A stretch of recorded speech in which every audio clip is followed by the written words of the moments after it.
जुलाई के महीने में कर्क राशि और कर्क लग्न वाले जातकों का कैसा हाल रहेगा, इसी की चर्चा करने के लिए मैं ज्योतिषाचार्य वेद प्रकाश तिवारी आप लोगों का नक्षत्र गुरु यूट्यूब चैनल में हार्दिक स्वागत करता हूं।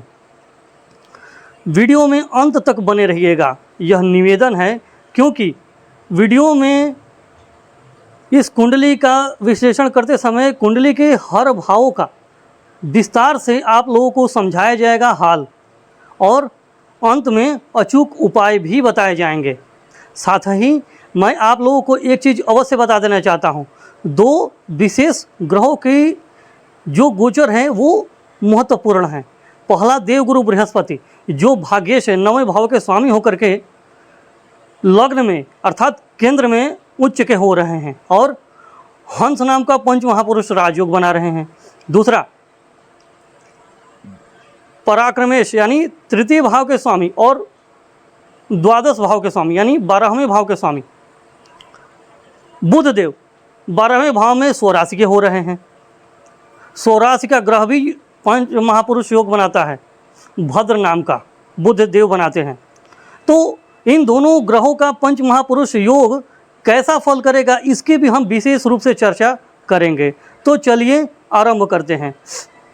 सबसे पहले तो कर्क राशि में 3 ग्रह आपको दिख रहे हैं, बुध, बृहस्पति और शुक्र, ठीक है ना। सबसे पहले मैं गोचर बता देता हूं, ग्रहों का राशि परिवर्तन जुलाई के महीने में कैसा रहेगा। सूर्यदेव 16 जुलाई को 23:40 पर रात में राशि परिवर्तन करके कर्क राशि में जा रहे हैं। शुक्रदेव 4 जुलाई को शाम को 19:01 पर सिंह राशि में आ रहे हैं। बुधदेव 3 जुलाई को वक्री हो रहे हैं, शाम को 17:13 पे, ठीक है। और 5 जुलाई को 9:25 पे दिन में अस्त भी हो जा रहे हैं, ठीक है। उसके बाद से 7 जुलाई को वक्री होते हुए ये दिन में 11:25 पर उल्टी दिशा में चलते हुए फिर से पीछे वाले राशि मिथुन राशि में अपने स्वराशि में प्रवेश कर रहे हैं। 21 जुलाई को ये 13:45 पर वक्री से मार्गी हो जाएंगे। फिर उसी दिन 21 जुलाई को ही 14:16 पर दोपहर में ये उदित भी हो जाएंगे अस्त से। फिर एक दिन के लिए तो सब कुछ ठीक रहेगा 22 जुलाई तक, लेकिन 23 जुलाई को फिर दिन में 10 बजे बुधदेव वक्री हो रहे हैं और 26 जुलाई को शाम को 5:41 प्रातः, क्षमा करिएगा, प्रातः 5:41 पर ये बुधदेव फिर से मार्गी हो जा रहे हैं। तो कुल मिला के कहने का मतलब ये है कि 26 जुलाई तक बुधदेव का 3 जुलाई से लेकर के पूरा उतार चढ़ाव वाला समय है, ठीक है ना।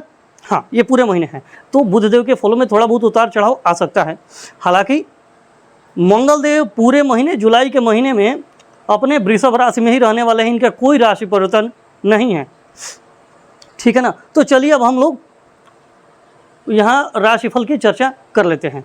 सबसे पहले तो कर्क राशि में ही देवगुरु बृहस्पति बैठे हुए हैं उच्च के, भाग्येश 9वें भाव के स्वामी होकर के बृहस्पति उच्च के हैं और हंस नाम का पंच महापुरुष राजयोग बना रहे हैं। लग्नेश के परम मित्र है, चंद्रमा लग्नेश है और बृहस्पति इनकी बहुत अच्छी बनती हैं, दोस्त हैं, पूछना ही क्या है। हंस नाम का पंच महापुरुष राजयोग बहुत ही अच्छा लग्न में फल देने वाला है, अर्थात कर्क राशि या कर्क लग्न वाले जातकों में इस समय ज्ञान, धर्म, आध्यात्म, पूजा पाठ, देवी देवता, भक्ति भाव, ये बहुत चीज़ें भरी रहेंगी उनमें।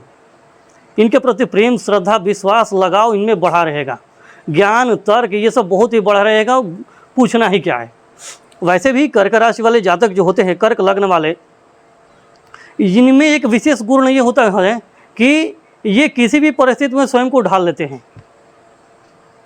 इतना लचीला स्वभाव है। ऊपर से ज्ञान आ जाए, पूछना ही क्या है, ठीक है ना। वैसे तो बुधदेव 7 जुलाई को राशि परिवर्तन करके मिथुन राशि में आ रहे हैं और शुक्रदेव 4 जुलाई को ही राशि परिवर्तन करके सिंह राशि में आ रहे हैं।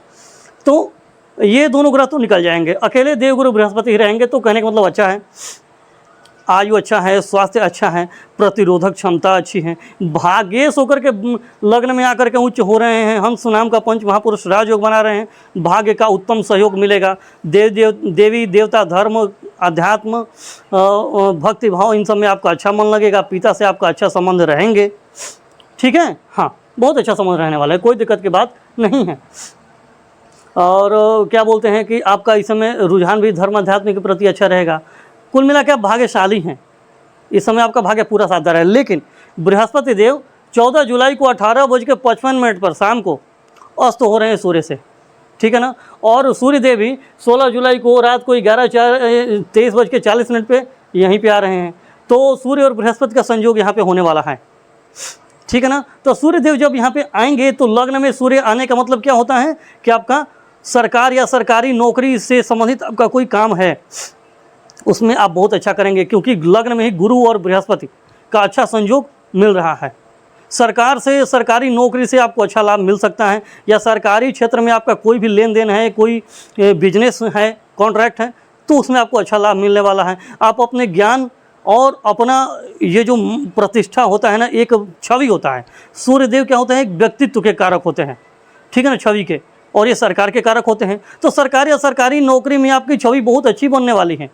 आपका ज्ञान लोगों के द्वारा सराहा जाएगा, आपके कर्म सराहे जाएंगे। आप थोड़ा भी काम करेंगे तो उसको आपको अच्छा लाभ मिलेगा। लेकिन 14 जुलाई तक ही, 14 जुलाई से जैसे ही बृहस्पति देव अस्त होंगे, हालांकि अस्त होने के बाद भी देवगुरु बृहस्पति उच्च के हैं, लग्न में हैं, लग्नेश के मित्र हैं, तो शक्ति इनकी कम नहीं होगी। लेकिन फिर भी कहने का मतलब ये है कि जब कोई भी ग्रह सूर्य के जैसे जैसे पास आने लगता है ना, तो उसका प्रकाश धीमा पड़ने लगता है, और वो जो उस ग्रह का प्रकाश जो है वो सूर्य में ही समा जाता है। फलस्वरूप सूर्य ही उस ग्रह का भी फल देना शुरू कर देते हैं। अब उस ग्रह के पास कोई अपनी शक्ति नहीं रह जाती है। हालांकि ग्रह शक्तिहीन नहीं होता है, आकाशमंडल में तो वो वैसे ही है, लेकिन जिस जातक के सापेक्ष इसका अध्ययन किया जा रहा है, ग्रहों के गोचर का, उस पर इनका प्रभाव कम ज़्यादा होने लगता है, ठीक है ना। लेकिन फिर भी स्वास्थ्य अच्छा है, आयु अच्छा है, आपका पराक्रम भी अच्छा रहेगा। भाई भाग्यशी हैं तो सब कुछ बना रहेगा। जो भी अब तक आपके बिगड़े हुए काम थे, रुके हुए काम थे, फंसे हुए काम थे, सब बनेंगे। आप जो चाहते हैं आपकी इच्छाओं की पूर्ति होगी, आपका भाग्य साथ देगा, कोई समस्या की बात नहीं है, ठीक है ना। हाँ, बहुत अच्छा है, प्रतिरोध चंद्र सब कुछ अच्छा है, बहुत बढ़िया है। हाँ, अब क्या करते हैं कि चूंकि देवगुरु बृहस्पति धन के, संतान के, भाग्य के, लाभ के कारक होते हैं, तो इनमें भी आपको लाभ मिलेगा, ठीक है ना। लेकिन कहने का मतलब है कि इन सब और भावों के लिए और भी ग्रह जिम्मेदार होते हैं आपकी कुंडली में, उस पर भी निर्भर करता है। लेकिन देवगुरु बृहस्पति अपना काम तो करेंगे ही। चलिए धन भाव की चर्चा करते हैं। तो धन भाव के स्वामी सूर्यदेव होते हैं, सिंह राशि हैं और 12वें भाव में बैठे हुए हैं 16 जुलाई को, ठीक है ना। 16 जुलाई को रात में लगभग 11:30 11:40 है, उस पर आपके लग्न में आ रहे हैं। मतलब कि मान लीजिए कि 17 जुलाई से ही आपके जब धनेशी लग्न भाव में आएंगे तो थोड़ा सा आप अपने बल पे धन कमाएंगे, धन का लाभ आपको मिलेगा, बचत होगा। लेकिन कहने का मतलब ये है कि धन तो आपको मिल ही रहा है, देवगुरु बृहस्पति दे ही रहे हैं, लेकिन कहने का मतलब है कि धन मिलेगा। और केतु देव चूँकि अलगाव के कारक होते, काटने के कारक होते, तो धन से आपको काटेंगे, आपका धन खर्च हो जाएगा। और धनेश भी 12वें भाव में है, जो कि व्यय का भाव होता है, हॉस्पिटल के भाव होते हैं। तो रोग में और हॉस्पिटल में आपके पैसे खर्च हो सकते हैं, या और भी किसी काम में पैसे खर्च हो सकते हैं, ठीक है ना। लेकिन कहने का मतलब ये है कि जैसे ही सूर्यदेव जब लग्न में आएंगे तो थोड़ी स्थितियाँ बदलेंगी, ठीक है। लग्न में आएंगे, फिर बृहस्पति को पूरा अस्त करेंगे, फिर जैसे ही निकल के सिंह राशि में आने लगेंगे, जैसे ही बृहस्पति से दूर होने लगेंगे तो प्रभाव और भी बदलेंगे। जैसे जैसे ग्रहों का गोचर बदलता है वैसे वैसे प्रभाव भी बदलता है, ठीक है ना। तो कुल मिला के धन तो आ रहा है, लेकिन धन के खर्चे भी हो रहे हैं, बचेंगे नहीं, आएंगे लेकिन खर्चा हो जाएगा। वाणी का भाव भी ये होता है, तो क्रूर ग्रह इसमें बैठा हुआ है, भाव के स्वामी 12वें गए हैं, मंगल देव की चौथी दृष्टि भी आ रही है, राहु की भी दृष्टि आ रही है। तो कहने का मतलब है कि वाणी आपकी क्रूर रहेगी, वाणी में मतलब तीक्ष्णता रहेगी, किसी को बोल देंगे तो चुभ जाएगा, वाणी में उग्रता रहेगी। कुटुंबी जनों से नहीं बनेगा, लड़ाई झगड़े हो सकते हैं, ठीक है ना। और हाँ, खान पान पे ध्यान रखिएगा, क्योंकि ये मुख का भाव होता है, नहीं तो मुख में, दांत में कुछ इन्फेक्शन या दर्द वर्द कुछ ना कुछ छोटा मोटा हो सकता है। पराक्रम की चर्चा कर लेते हैं। तो भाव के स्वामी बुध देव होते हैं, जो कि 7 जुलाई को ही वक्री होकर के और अस्त होकर के भी अपने राशि में जा रहे हैं, ठीक है ना। वैसे बुध और आदित्य दोनों एक साथ हैं, लेकिन 12वें भाव में बुधादित्य राजयोग फलित नहीं होता है, ठीक है ना। हाँ, एक चीज़ मैं कह सकता हूँ कि चूंकि यह विदेश का भी भाव होता है, तो यदि आप अपने घर से दूर जाके काम करते हैं या विदेशों से आपका व्यापार चलता है, MNC कंपनी में काम करते हैं, तो फिर वहाँ पर स्थितियाँ कुछ बदलेंगी, आपको धन लाभ होगा, आपका पराक्रम रंग लाएगा, ठीक है ना। घर से दूर हैं तो, लेकिन जो घर पे रह के काम करते हैं, अपने ज़िला में रह के काम कर रहे हैं, उनके लिए थोड़ी समस्या है। आप पराक्रमेश हैं तो आप 12वें भाव में जाएंगे तो पराक्रम आपका फलित नहीं होगा। पराक्रम मेहनत संघर्ष तो करेंगे लेकिन फल नहीं मिल पाएगा, ठीक है ना। छोटे भाई बहनों और पड़ोसियों से आपका नहीं जमेगा, क्योंकि 12वें जा रहे हैं ना, तो कोई ना कोई समस्या बनी रहेगी। 12वें भाव में सारे ग्रह पीड़ित ही होते हैं, कोई भी ग्रह 12वें भाव में जा करके बहुत अच्छा नहीं करता है, ठीक है। हाँ, ये जान लीजिएगा। ये तो कहने का मतलब है कि और बाकी सब तो ठीक ही है। 12वें भाव में है तो हाथ कंधों के प्रति थोड़ा सा सावधान रहिएगा। हाथ और कंधे में हो सकता है थोड़ा चोट लग जाए, कोई ना कोई प्रॉब्लम हो जाए। चौथे भाव की बात करते हैं तो भाव के स्वामी शुक्रदेव हैं, जो कि 4 जुलाई को शाम को 7:01 पर सिंह राशि में आ रहे हैं केतुदेव के साथ। चतुर्थेश होकर धन भाव में जा रहे हैं, अच्छा तो है, घर से धन मिलने के, धन लाभ होने की संभावना है। लेकिन कहने का मतलब ये है कि यहाँ पे शुक्र और केतु का संबंध बनेगा, जो कि अच्छा नहीं है। केतु काटने के ग्रह हैं, मोक्ष के मतलब कि ये मोक्ष के ग्रह हैं, और शुक्र जो है भोग के ग्रह हैं, ठीक है ना। तो कहने का मतलब ये है कि इस समय थोड़ी समस्याएं हैं।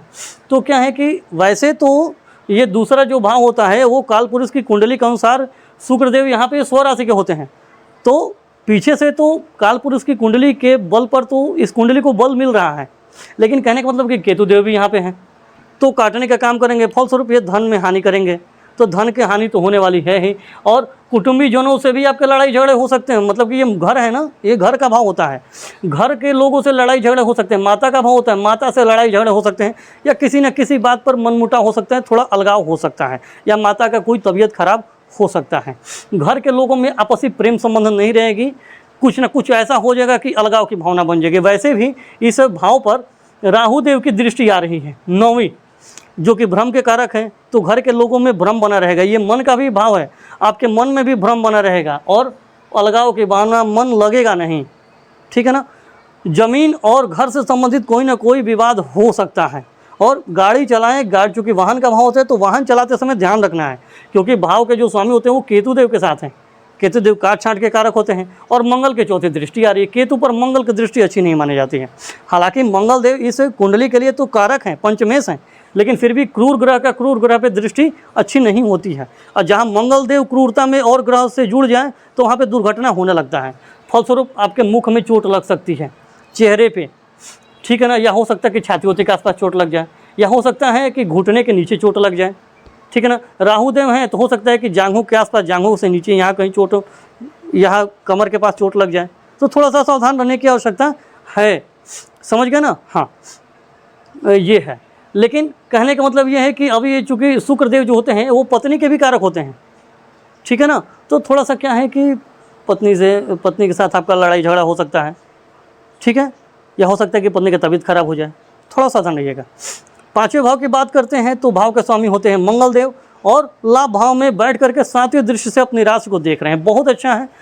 पढ़ाई लिखाई का भाव होता है, आप कहीं पढ़ाई लिखाई कर रहे हैं तो उसमें आपको अच्छा मौका मिलेगा, आप पढ़ाई लिखाई में अच्छा प्रदर्शन करेंगे। कहीं इंटरव्यू दे रहे हैं, नौकरी की तलाश में है, तो आपका कार्य सफल होगा, क्योंकि राशि के स्वामी, भाव के स्वामी भाव को देख रहे हैं। संतान से आपकी अच्छी बनेगी। हाँ, एक चीज़ और है, चूँकि मैं एक चीज़ और कह देता हूँ, चूँकि मंगल देव है ना, और राहु देव की दृष्टि यहाँ पे नहीं आ रही है, ठीक है। कहने का मतलब है कि क्रूर ग्रह है, थोड़ा सा संतान के लिए भी अच्छा है, संतान की तरफ से भी आपको कोई समस्या नहीं है। लेकिन चूँकि थोड़ा क्रूर ग्रह है ना, तो थोड़ा सा लड़ाई झगड़ा हल्का फुल्का हो सकता है, कोई ज़्यादा बड़ी टेंशन की बात नहीं है। हाँ, प्रेम प्यार के लिए भी अच्छा है, क्योंकि भाव के स्वामी ही भाव को देख रहे हैं। और इस सबसे अच्छा तो ये है कि इस भाव पर अभी किसी क्रूर ग्रह की दृष्टि नहीं आ रही है, ठीक है ना, ये अच्छी चीज़ है। तो संतान के लिए अच्छा है, प्रेम प्यार के लिए भी अच्छा है। और जुआ सट्टा lottery, stock market, mutual fund में इन्वेस्ट करने का भी भाव होता है, तो उसके लिए भी ठीक है। लेकिन कहने का मतलब ये कि मंगल देव पे ना थोड़ा शनि की तीसरी दृष्टि आ रही है, तो मंगल देव शनि से पीड़ित हो रहे हैं। तो क्या है कि कह रहा था ना कि हल्का फुल्का कभी कभी लड़ाई झगड़ा संतान से भी या प्रेमी प्रेमिका से भी हो सकता है, ठीक है ना। पेट में थोड़ी गड़बड़ी हो सकती है। वैसे यहाँ से भी कुछ खान पान गड़बड़ करेंगे तो पेट की गड़बड़ी होगी, और यहाँ पर भी शनि भाव के स्वामी मंगल देव शनि से पीड़ित है, तो थोड़ा पेट की गड़बड़ी दिखा रही हैं, ठीक है ना। तो थोड़ा सा ध्यान रखना पड़ेगा अपने आप को, ठीक है ना। बाकी सब ठीक है। और देखिए, छठे भाव की बात करते हैं तो भाव के स्वामी होते हैं बृहस्पति देव, और लग्न में उच्च के बने हुए हैं। फलस्वरूप क्या होता है कि ये भाव रोग, ऋण, शत्रु, दुर्घटना का होता है। तो चूँकि देवगुरु बृहस्पति वसा के, मोटापा के कारक होते हैं, लीवर के कारक होते हैं, ठीक है ना, आमाशय जिसमें खाना पचता है, तो उसमें कोई ना कोई दिक्कत हो सकती है। पाचन संबंधी और मोटापा संबंधी कोई ना कोई समस्याएं हो सकती हैं। कर्जे का योग बन रहा है तो कर्ज आपको मिल जाएगा, क्योंकि भाव के स्वामी लग्न में उच्च के हो रहे हैं। तो अगर आप कहीं से ऋण का व्यवस्था करना चाहते हैं, कोई काम फंस रहे हैं, तो पैसे की व्यवस्था होगी, पैसा देवगुरु बृहस्पति देंगे। जिन ग्रहों को खर्च करना है वो खर्च करवा देंगे, लेकिन जिन ग्रहों को पैसे देने हैं वो देंगे ही देंगे, ठीक है ना। रोग हो गया, ऋण हो गया। शत्रु जो है वो चूँकि शत्रु भाव के स्वामी लग्न में उच्च के हैं आप, तो आप मतलब कि शत्रुओं का सामना कर लेंगे, उनसे निपट लेंगे, कोई दिक्कत की बात नहीं है। एक चीज़ और है, मंगल देव की यहाँ पे 8वीं दृष्टि आ रही है, सूर्य देव की यहाँ पे 7वीं दृष्टि आ रही है, और केतु की 5वीं दृष्टि आ रही है। तो 3 क्रूर ग्रह की दृष्टि यहाँ पे जो आ रही है ना, ये आपके कुंडली में अभी वर्तमान में प्रबल शत्रुहंता योग बना रहा है। मतलब आप शत्रुओं पे भारी पड़ेंगे, आप अपने शत्रुओं से निपट लेंगे, जो जिस भाषा में समझेगा उसको उसी भाषा में समझा देंगे, ठीक है। तो अच्छा है, लेकिन कहने का मतलब ये है कि छठे भाव पर क्रूर ग्रहों का जो प्रभाव होता है ना, तो पेट की गड़बड़ी होती है, आंतों की गड़बड़ी, आंतों में मतलब कि कोई ना कोई परेशानी होता है, पाचन की दिक्कत हो गया, गैस की प्रॉब्लम हो गई, तो ये सब होता रहता है। तो थोड़ा सावधान रहने की आवश्यकता है, ठीक है ना। कंपटीशन का भी होता है, तो कंपटीशन के लिए यदि आप तैयारी कर रहे हैं तो आप अच्छा प्रदर्शन करेंगे, क्योंकि 3 क्रूर ग्रह की जो दृष्टि आ रही है ना, आपको बढ़िया, आप पूरा मेहनत करेंगे, संघर्ष करेंगे और सफलता भी प्राप्त करेंगे। वैसे भी भाग्य के स्वामी उच्च के हैं तो पूछना ही क्या है, और यहाँ शत्रुहंता योग बना हुआ है, कंपटीशन के लिए अच्छा है, ये कंपटीशन का भाव होता है, प्रतियोगिता का, तो ठीक है। 7वें भाव की बात करते हैं, भाव के स्वामी होते हैं शनिदेव। शनिदेव 12वें भाव में बैठे हुए हैं, अच्छा है, अरे सॉरी क्षमा करिएगा, शनिदेव जो है भाग्य भाव में बैठे हुए हैं, 12 नंबर की गिनती लिखी हुई है, जो कि मीन राशि कहलाती है, ठीक है ना। तो ये भाग्य भाव में बैठे हुए हैं शनिदेव, अच्छा है। ये जीवन साथी का भाव होता है, तो आपके जीवन साथी के कारण से आपका भाग्य साथ देगा, लेकिन कहने का मतलब ये कि चूंकि शनिदेव हैं, चाल धीरे होती है इनकी, तो थोड़ा धीमे साथ देगा। आप जो चीज़ जितनी जल्दी चाहेंगे वो चीज़ उतनी जल्दी नहीं मिलेगी, मेहनत करना पड़ेगा, थोड़ा परेशान होना पड़ेगा, फिर मिलेगी। एक चीज़ और, इस भाव पर देवगुरु बृहस्पति अपनी 7वीं दृष्टि डाल रहे हैं, अरे 9वीं दृष्टि डाल रहे हैं, क्षमा करिएगा, 9वीं दृष्टि यहाँ पे डाल रहे हैं, जो कि अच्छा है। विस्थापक ग्रह का दृष्टि संबंध कहलाता है, जो कि एक बहुत ही अच्छा धनयोग कहलाता है, छोटा सा राजयोग कहलाता है, अच्छा है। तो धन के लिए जीवन साथी के माध्यम से आपको धन मिलेगा, अच्छा है। यह व्यापार और व्यापारिक पार्टनर का भी होता है, तो इसी तरह से व्यापार और व्यापारिक पार्टनर से भी आपको लाभ मिल सकता है, अगर आप व्यापार करते हैं किसी प्रकार का, तो ठीक है। लोहा, लकड़, गिट्टी, बालू, मुरंग का व्यापार करते हैं, पत्थर का, टाइल्स का, बिल्डिंग मटेरियल का करते हैं, ठीक है ना। किसी भी कंपनी में मतलब कि लेबर का काम कर रहे हैं, तो वहाँ भी अच्छा है, व्यापार पर है। तो कोयले का काम करते हैं, खदान का काम करते हैं, तो हो जाएगा, जहाँ पर कोई पत्थर उत्थर का काम होता है, क्योंकि खुदाई का काम, चूँकि ज़मीन का काम तो मंगल का होता है, लेकिन पत्थर का और ये बिल्डिंग मटेरियल का काम शनि में आ जाता है, ठीक है ना। तो अच्छा है, कुल मिलाकर अच्छा है, व्यापार के लिए अच्छा है। पति के लिए विशेष रूप से अच्छा है, क्योंकि पति के कारक बृहस्पति उच्च के हैं और भाग्य भाव पर, और ये सप्तम भाव से दृष्टि डाल रहे हैं। यहाँ से बृहस्पति पंचम पर भी दृष्टि डाल रहे हैं, तो जो भी संतान से लड़ाई होगा और प्रेमी प्रेमिका से लड़ाई होगा, वो आप बृहस्पति संभाल लेंगे, हल्का फुल्का को समस्या की बात नहीं है। वैसे ही जीवन साथी के भाव पर भी देवगुरु बृहस्पति दृष्टि डाल रहे हैं, भाग्यश होकर के शुभ ग्रह हैं, अति शुभ ग्रह है देवगुरु बृहस्पति। तो ये क्या है ना कि पत्नी के लिए थोड़ा ठीक नहीं, क्योंकि पत्नी के कारक शुक्रदेव यहाँ केतु के साथ आ रहे हैं 4 जुलाई को, तो समस्या पत्नी के स्वास्थ्य में खराबी थोड़ी आ सकती है, लेकिन कहने की समस्या की ज़्यादा बात नहीं है, क्योंकि उच्च के देवगुरु बृहस्पति यहाँ पे दृष्टि डाल रहे हैं। हालांकि नीच राशि की दृष्टि है उनकी, लेकिन कहने का मतलब कि देवगुरु बृहस्पति की दृष्टि जब आ जाती है ना, तो क्या होता है कि बिगड़ते हुए काम भी नहीं बिगड़ते हैं, रुक जाते हैं, अच्छा हो जाता है, या कम से कम ज़्यादा अच्छा नहीं होगा तो बिगड़ेगा नहीं, इतना तो हो ही जाएगा, ठीक है ना। और भाग्य पर भी दृष्टि डालेंगे तो भाग्य को भी अच्छा करेंगे, भाग्यश तो हैं ही, हंस नाम का पंच महापुरुष राजयोग तो बना ही रहे हैं, ठीक है, अच्छा है।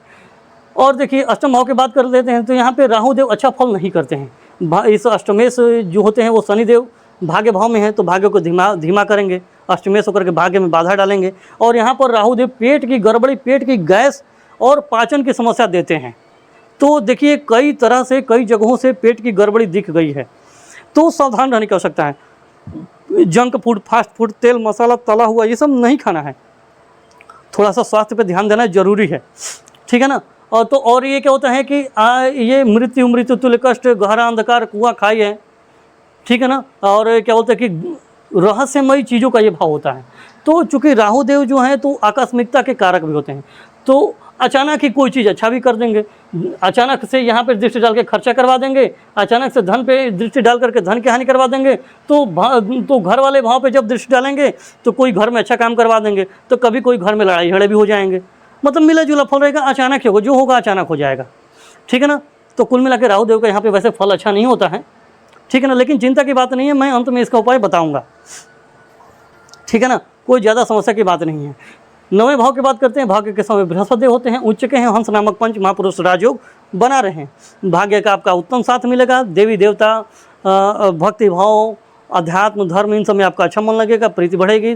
तीर्थ यात्रा भी कर सकते हैं, पिता से आपके अच्छे संबंध भी रहने वाले हैं। ठीक है, अच्छा है, कुल मिलाकर बहुत अच्छा, भाग्य आपका अच्छा साथ देगा। लेकिन 14 जुलाई को शाम को 18:55 तक, उसके बाद से इसमें थोड़ी कमी आएगी। क्योंकि वैसे तो ये क्या बोलते हैं कि बृहस्पति देव 14 जुलाई को शाम को 18:55 से अस्त हो रहे हैं। तो अस्त होने वाले ग्रह की शक्ति थोड़ी कम हो जाती है। ठीक है ना, अस्त होने वाले ग्रह की शक्ति कम हो जाती है। हालांकि उच्च के ग्रह हैं, अस्त भी हैं, तो शक्तिहीन नहीं है, लेकिन थोड़ा सा कमी आ जाती है। तो हो सकता है कि भाग्य में और क्या बोलते हैं कि देवी देवता पूजा पाठ में थोड़ा सा मन कम लगे, या आप इतना बिजी हो जाएंगे ना कि आपका इन सब के लिए मौका नहीं मिलेगा। वैसे भी शनिदेव हैं, तो किसी न किसी प्रकार के बाधा तो देंगे। जैसे ये थोड़े डाउन पड़ेंगे बृहस्पति, वैसे ही शनिदेव एक्टिवेट होकर के भाग्य में बाधा पहुँचाने वाले हैं।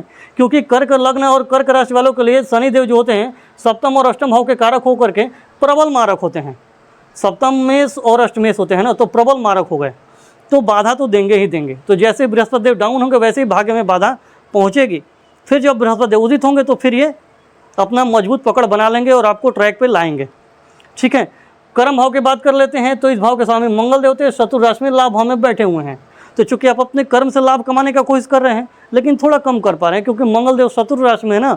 शत्रु राशि में बैठा हुआ ग्रह भयभीत होता है, अपना खुल के वो फल नहीं दे पाता है। ठीक है ना। हाँ, वैसे केतु देव की यहाँ पे ये जान लीजिए 9वीं दृष्टि आ रही है, तो ये आपका मान सम्मान पद प्रतिष्ठा का भाव होता है। तो उनसे आपकी दूरी बनाएंगे। आपके हो सकता है कि आपके कार्यों पर लांछन लगे, आप पे आरोप प्रत्यारोप लगे, आपके मान सम्मान पद प्रतिष्ठा में कमी आए। ठीक है ना। हाँ, ये तो है। लेकिन देवगुरु बृहस्पति जब तक है तब तक आपका काम बना रहेगा।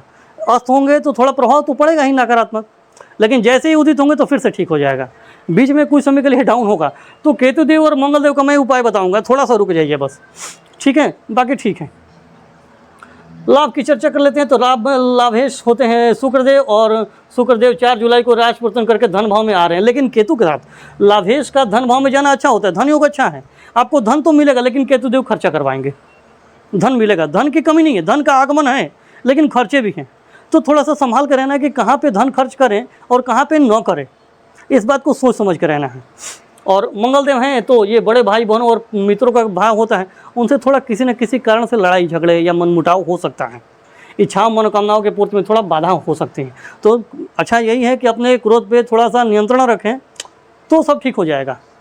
12वें भाव की चर्चा कर लेते हैं। तो भाव के स्वामी होते हैं बुध देव, और बुध देव 7 जुलाई को स्वराशि के हो रहे हैं। हालांकि ये पूरा फल अपना 26 जुलाई को 5:41 बजे ही भोर में देंगे, उसके बाद से ही देने वाले हैं, क्योंकि उसके बाद से ये पूरा फ्री हो जाएंगे, स्वराशि के होंगे, और ये वक्री भी नहीं होंगे, सूर्य से अस्त भी नहीं होंगे। हालांकि ये 12वां भाव है, अच्छा भाव नहीं होता है। बुध देव कर्क लग्न में और कर्क राशि में प्रबल मारक होते हैं। ठीक है, तो कहने का मतलब कि ठीक है, खर्चे कराएंगे, हॉस्पिटल के भी खर्चे बढ़ेंगे, लेकिन ये विदेश का भी भाव होता है। यदि आप विदेश से जुड़े हुए व्यापार करते हैं, अपने घर से दूर जा करके कहीं पर प्रदेश में काम करते हैं, तो वहाँ से आपको लाभ मिल सकता है। और बुध देव व्यापार के कारक होते हैं। अगर आप एमएनसी में व्यापार कर रहे हैं, एमएनसी से आपका व्यापार जुड़ा हुआ है, इंपोर्ट एक्सपोर्ट का काम करते हैं, आप अपने घर से दूर जा करके प्रदेश में काम करते हैं, व्यापार जमाए हुए हैं, तो आपको अच्छा लाभ मिलने वाला है। क्योंकि बुध देव यहाँ पे स्वराशि के हैं, और आप अगर घर छोड़ दिए हैं तो आपको लाभ मिलेगा और व्यापार से लाभ मिलेगा। अगर घर नहीं छोड़े तो फिर दिक्कत है, फिर खर्चा बहुत ही ज़्यादा बढ़ने वाला है, परेशानी हो जाएगी। ठीक है, हालांकि ये वैवाहिक सुख का भी भाव होता है। तो 16 जुलाई तक तो वैवाहिक सुख में गड़बड़ी है, क्योंकि सूर्यदेव गर्म ग्रह हैं, यहाँ पे वैवाहिक सुख में कमी करते हैं। लेकिन जैसे ही 16 जुलाई को राशि परिवर्तन करेंगे, और लेकिन ये क्या होते हैं कि बुधदेव यहाँ पे अस्त भी रहेंगे और वक्री भी रहेंगे, तब तक तो समस्या है। लेकिन 26 जुलाई से बहुत ही बढ़िया समय है, वैवाहिक सुख में वृद्धि भी करेंगे। विदेश में रहते हैं तो लाभ भी मिलेगा, इम्पोर्ट एक्सपोर्ट में भी लाभ मिलेगा, कोई दिक्कत की बात नहीं। ठीक है, अच्छा है। हालांकि राहु की भी दृष्टि आ रही है, तो कभी कभी कोई ना कोई बाधा आएगी, अरे देखिए, आप कोई भी काम करते हैं तो ऐसा नहीं होता है कि बाधा नहीं आएगी, बाधा तो आएगी, लेकिन असली आदमी की योग्यता तो तभी सिद्ध होती है ना जब बाधाओं को आदमी पार करके और तब अपने लक्ष्यों को प्राप्त करे, है कि नहीं। तो अच्छा है, कोई दिक्कत की बात नहीं, घबराने की बात नहीं है। अब हम उपायों की चर्चा कर लेते हैं, आप बहुत घबरा गए होंगे, ठीक है। एक चीज़ और मैं बता देता हूँ, ये जो बुद्धदेव यहाँ पे स्वराज के हो रहे हैं ना, ये यहीं पे भद्र नाम का पंच महापुरुष राजयोग बना रहे हैं, लेकिन बुद्धदेव जो होते हैं ना, लग्नेश के मित्र नहीं हैं, इस कुंडली के लिए प्रबल मारक कहे जाते हैं। तो भद्र नाम का पंच महापुरुष राजयोग का फल नहीं मिलने वाला है, या मिलेगा भी तो उस स्तर का नहीं मिलेगा, और तब मिलेगा जब आप घर से दूर होंगे, विदेशों से जुड़े होंगे, ऐसे नहीं मिलने वाला है। लेकिन हंस नाम का पंच महापुरुष राजयोग जो है बृहस्पति देव वाला पूर्ण रूप से फलित हो रहा है, ठीक है। अब ये बात इस चीज़ पर निर्भर करती है कि आपको कितना फल मिलेगा, कि बृहस्पति देव और बुध देव आपके कुंडली में है कैसे, ठीक है। चलिए, तो सबसे पहले तो आप सूर्यदेव का उपाय करिए। सूर्यदेव का बीज मंत्र है ओम घृणी सूर्याय नमः। इसका संकल्प करके 108 बार प्रतिदिन जप करिए, और सूर्यदेव को जल चढ़ाइए तांबे के लोटे में, रोली डाल करके, लाल फूल डाल करके, बहुत अच्छा लाभ मिलेगा। संकल्प की विधि मैं आपको बता देता हूँ, वैसे तो मैं अपने हर वीडियो में बताता रहता हूँ, लेकिन फिर भी बताता हूँ। नहा धो करके पवित्र हो जाइए, अपने घर में किसी भी पवित्र स्थान पर बैठ जाइए और मन में संकल्प बोलिए अपने राशि के नाम के अनुसार, अपनी कुंडली के अनुसार आपका जो राशि का नाम है वो जिसमें चंद्रमा बैठे होंगे उसके अनुसार आपका नाम होगा, उसके अनुसार संकल्प करना है। और यदि नहीं पता है तो जो आपका प्रचलित नाम है उसी से कर सकते हैं, कोई बात नहीं है। मन में बोलना है, मैं अपना नाम ले लीजिए, मैं इस गोत्र में उत्पन्न हुआ हूँ, मैं अपनी कुंडली में उपस्थित सूर्यदेव के सभी अशुभ प्रभावों की समाप्ति के लिए सूर्यदेव के बीज मंत्र का 108 बार जप कर रहा हूँ या जप कर रही हूँ, और सूर्यदेव से अपने सभी भूल चूक को क्षमा मांगिए, उनसे प्रार्थना करिए अपने कल्याण के लिए, और बीज मंत्र का 108 बार जप करिए, बहुत अच्छा लाभ मिलेगा, ठीक है।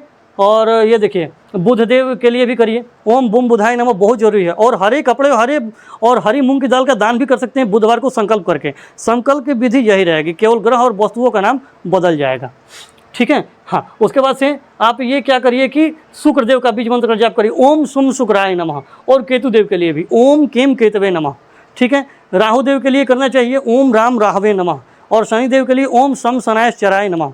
मंगल देव के लिए देखिए, मंगल देव पे थोड़ा सा समस्या तो हल्का फुल्का दिख रही है, ज़्यादा नहीं है, तो मंगल देव को हनुमान चालीसा का पाठ संकल्प करके कर सकते हैं, या इनका बीज मंत्र भी है ओम अंगारकाय नमः, मंगल देव का बीज मंत्र है, इसका 108 बार जप करिए, बहुत अच्छा लाभ मिलेगा। बीज मंत्र का जाप करने से ना बहुत ही अच्छा लाभ मिलता है, अचूक उपाय है ये, ठीक है। तो कैसा लगा आप लोगों को वीडियो, कमेंट करके ज़रूर बताइएगा। यदि आप लोगों को यह वीडियो अच्छा लगा हो तो कृपया इस वीडियो को लाइक करें, इस चैनल को सब्सक्राइब करें, और बेल आइकन को ज़रूर दबाइएगा और ऑल पे कर दीजिएगा, जिससे कि जब भी मैं वीडियो अपलोड करूँगा तो इसकी सूचना आप लोगों को सबसे पहले मिलेगी, ठीक है। और इस वीडियो को अपने दोस्तों और रिश्तेदारों में ज़रूर शेयर कीजिएगा, जिससे कि उनको भी इसका लाभ मिल सके। यदि आप लोगों को कुंडली का विश्लेषण करवाना है, कुंडली का मिलान करवाना है, या किसी भी शुभ मुहूर्त की जानकारी आप लोगों को लेनी है, ठीक है ना, आपको पूरा प्रोफेशन का चुनाव करना है कि बच्चा है कौन से साइड से पढ़ाई करे, क्या कर सकता है, प्रोफेशन देखना है, और भी जो भी चीज़ें हैं, मुहूर्त देखनी है, तो आप लोग स्क्रीन पर दिए गए नंबर पे कॉल कर सकते हैं या व्हाट्सएप मैसेज कर सकते हैं। धन्यवाद। राधे राधे।